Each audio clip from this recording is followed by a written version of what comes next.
রাধে রাধে বন্ধুরা, তোমরা কি জানো শ্রীকৃষ্ণ মহাপ্রভুর পছন্দের খাবার কি? ওনার পছন্দের খাবার হলো পঞ্চামৃত। চলো আজ পঞ্চামৃত কি করে বানায় সেটাই দেখাবো। পঞ্চামৃত বানাতে কিন্তু 5টি উপকরণ লাগে। প্রথম উপকরণ দুধ, দ্বিতীয় উপকরণ দই, তৃতীয় উপকরণ গাওয়া ঘি, আর চতুর্থ উপকরণ মিশ্রি, আর পঞ্চম উপকরণ মধু। একটি পাত্রে প্রথমে দুধ নিতে হবে, আর যতটা দুধ নেব তার চাইতে কিন্তু 1 ভাগ কম আমরা এখানে দই মেশাবো। দুধের মধ্যে দইটাকে ভালো করে মিশিয়ে নিতে হবে, আর খেয়াল রাখতে হবে দইটা যাতে মিষ্টি দই হয়।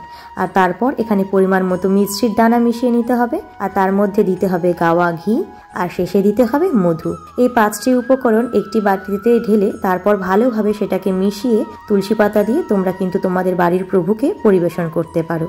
ভিডিওটি ভালো লাগলে অবশ্যই একটি লাইক করো, চ্যানেলটি সাবস্ক্রাইব করতে ভুলো না, আর কমেন্টে কিন্তু জয় শ্রীকৃষ্ণ আর রাধে রাধে লিখতে ভুলো না।